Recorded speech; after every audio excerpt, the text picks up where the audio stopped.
Por volta de 12.000 a 8.000 anos antes de Cristo, o mundo começou a mudar. A Era do Gelo estava chegando ao fim e as demais espécies de gênero Homo já estavam há muito tempo extintas.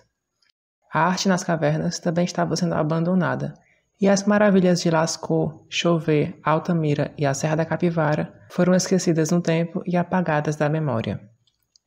No vídeo de hoje, vamos estudar sobre a arte produzida nos períodos Mesolítico e Neolítico, momento em que surge a agricultura, as aldeias e as primeiras cidades, e a arte sofre uma enorme evolução, com o surgimento das primeiras construções humanas, aquilo que podemos chamar de arquitetura. E se você é novo por aqui no canal, não se esqueça de se inscrever para acompanhar todas as novidades. Esse vídeo faz parte de um mini curso de História da Arte, em que estamos nos aventurando por todos os períodos da produção artística humana, desde a pré-história até a contemporaneidade. Se nos vídeos anteriores nossas atenções estavam voltadas especialmente para a Europa no Paleolítico, agora no Mesolítico e Neolítico, vamos nos concentrar inicialmente na Ásia. O período Mesolítico começa por volta de 12.000 anos antes de Cristo e é o período de transição para o Neolítico, ou Idade da Pedra Polida, que começa efetivamente por volta de 8.000 anos antes de Cristo, por meio da Revolução Agrícola, ou seja, o surgimento da agricultura, um dos maiores pontos de virada na história da humanidade. As comunidades deixaram de ser obrigatoriamente nômades ou seminômades, que dependiam da caça e da coleta, e passaram a se fixar em um ambiente, por conta da produção de vegetais localmente.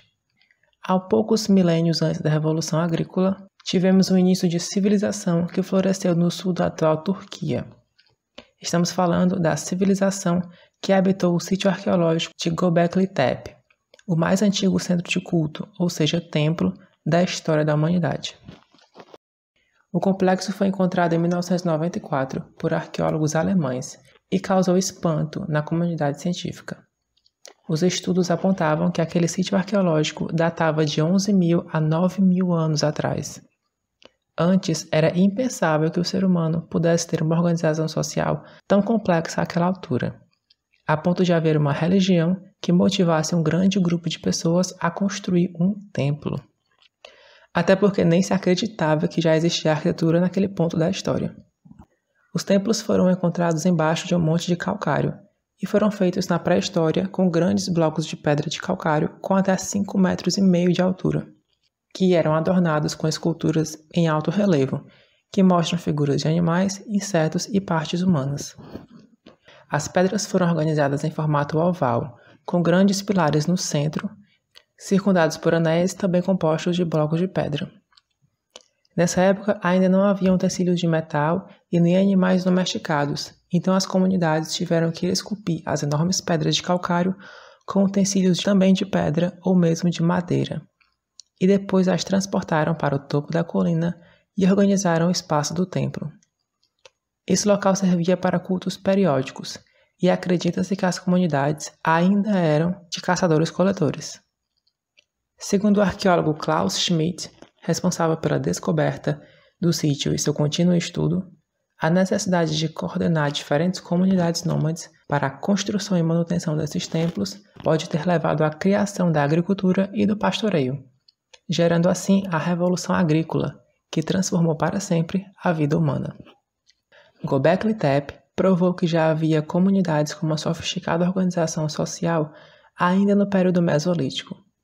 E por volta de 8.000 anos antes de Cristo, chegamos finalmente ao período Neolítico, com a criação da agricultura e do surgimento das aldeias.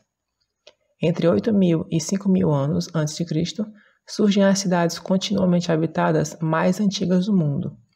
Jericó, no atual território da Cisjordânia, Alepo, na Síria, e Beirute e Biblos, no Líbano. Dentre as cidades que foram abandonadas, temos o exemplar sensacional, Çatalhöyük, uma cidade que ficava na atual Turquia e que foi habitada entre 8.000 a 6.000 anos atrás. A cidade foi completamente abandonada e esquecida no tempo, até ser descoberta em 1958, durante uma escavação arqueológica feita por cientistas britânicos. Çatalhöyük era uma cidade totalmente composta por casas coladas, literalmente. As casas não tinham portas como a gente conhece hoje em dia, só se entrava em casa pelo teto, por meio de escadas de madeira. As casas eram todas construídas em tijolos de barro com acabamento de um ancestral do gesso. E o interior era pequeno, geralmente 2 cômodos. A ventilação se dava por pequenas janelas altas que mantinham a umidade no interior e protegiam as pessoas do vento seco.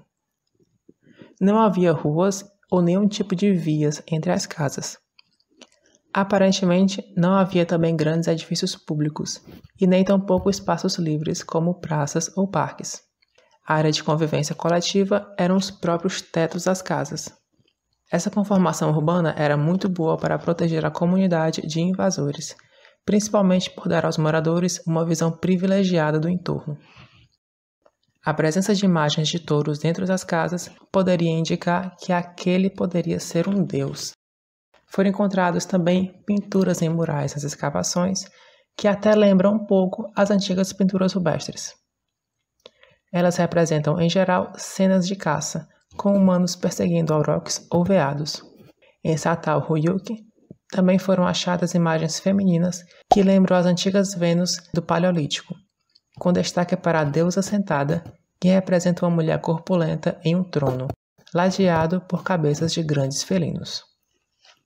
Há a possibilidade da figura estar grávida e prestes a dar à luz. A bela estátua pode estar vinculada aos ciclos da natureza, especialmente à fertilidade, ou mesmo pode estar relacionada à proteção de mulheres grávidas, assim como as Vênus do Paleolítico. Milênios se passaram durante o período Neolítico e nossa aventura pela história nos leva de volta à Europa. Enquanto no Oriente Médio estavam surgindo as mais antigas cidades do mundo, na Europa a organização social ainda era bastante simples, mas já com a presença de agricultura e pastoreio bem rudimentares. Foi nesse momento que surgiu um fenômeno curioso, o megalitismo, em que foram organizadas e erigidas enormes pedras, tanto na Europa quanto em vários locais do mundo, como o Oriente Médio, África, Índia e até na Península Coreana. O termo megálito une 2 palavras em grego, megalos, que significa grande, e litos, que significa pedra. Eles são divididos em 3 categorias, os menhir, dolmen e cromlech. Os menhires são o tipo mais simples de megálito, geralmente uma grande pedra isolada cravada verticalmente no solo, mas que também pode estar em uma composição, formando alinhamentos. O nome menhir significa pedra longa e vem do dialeto bretão falado na região da Bretanha, na França, que é exatamente onde fica o alinhamento de Karnak, a mais famosa composição de menhires do mundo. Outros monumentos famosos são o menhir de Abelhoa e dos Almendres, em Portugal, diversos menhires localizados nas Ilhas Britânicas e mais ainda espalhados no restante da Europa. O seu significado está conectado diretamente com a religião das comunidades do Neolítico, podendo servir para marcar um local de culto ou de conexão com seus deuses, ou mesmo apenas um marco visual. Mas certamente era algo muito importante para as pequenas comunidades, pois erigir essas enormes e super pesadas pedras dava um trabalho danado, que demandava uma organização social e uma grande motivação. A outra modalidade de megálitos são os dolmens, que em bretão significa mesa de pedra, exatamente porque essas estruturas lembram mesas. Aqui, 2 ou mais pedras verticais são erigidas, com uma pedra horizontal equilibrando-se por cima. Acredita-se que os dolmens estejam vinculados às tumbas ou monumentos funerários e eram bastante comuns nas Ilhas Britânicas, sendo o dolmen de Poulnabrone, da Irlanda, o mais famoso da Europa. Também temos dolmens na França e na Península Ibérica, mas também há uma grande concentração deles na Índia e principalmente na Coreia do Sul. E a última categoria são os cromlechs, que são menhires organizados circularmente e fortemente ligados a fenômenos astronômicos. Chegamos aqui à construção mais famosa e misteriosa da pré-história, o Stonehenge, no sul da Inglaterra. Stone significa pedra e henge é uma espécie de monte de terra artificial e circular, limitada por uma vala e que funciona como uma espécie de altar, que no caso é o altar do próprio Stonehenge. Esse monumento extraordinário tinha objetivo funerário, e restos mortais cremados foram encontrados no entorno.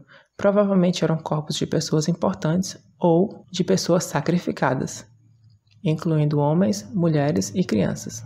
Nessa época, por volta de 3000 a.C., não haviam as famosas pedras, e sim um altar rudimentar de madeira. Séculos depois, as pedras substituíram a madeira. Há 2 tipos de pedra usados no Stonehenge: as pedras azuis, que são as menores, e as pedras sarsen, as maiores, que foram erguidas verticalmente. Essas pedras gigantes, de cerca de 25 toneladas cada uma, foram trazidas do norte, a 32 quilômetros de distância. Já as pedras azuis vieram de ainda mais longe, no país de Gales, o que mostra o gigantesco trabalho que as comunidades tiveram para criar o Stonehenge. Depois, as pedras eram erguidas por complexos mecanismos de madeira. As pedras foram organizadas de tal forma que o lado leste coincide perfeitamente com o nascer do sol no solstício do verão, o dia mais longo do ano, e o lado oeste permite uma visão que coincide com o crepúsculo no solstício do inverno, o dia mais curto do ano. Para que tudo isso? Ainda é um mistério, mas certamente tinha a ver com rituais religiosos dos antigos habitantes da Inglaterra. E no vídeo de hoje, nós vimos um pouco sobre a arquitetura do Mesolítico e Neolítico, os períodos finais da pré-história. No próximo vídeo, vamos entrar efetivamente na Antiguidade e explorar os mistérios dos povos mesopotâmicos e sua arte, especialmente a arquitetura. E se gostou do vídeo, não se esqueça de deixar o seu like e se inscrever no canal. Até mais, tchau, tchau!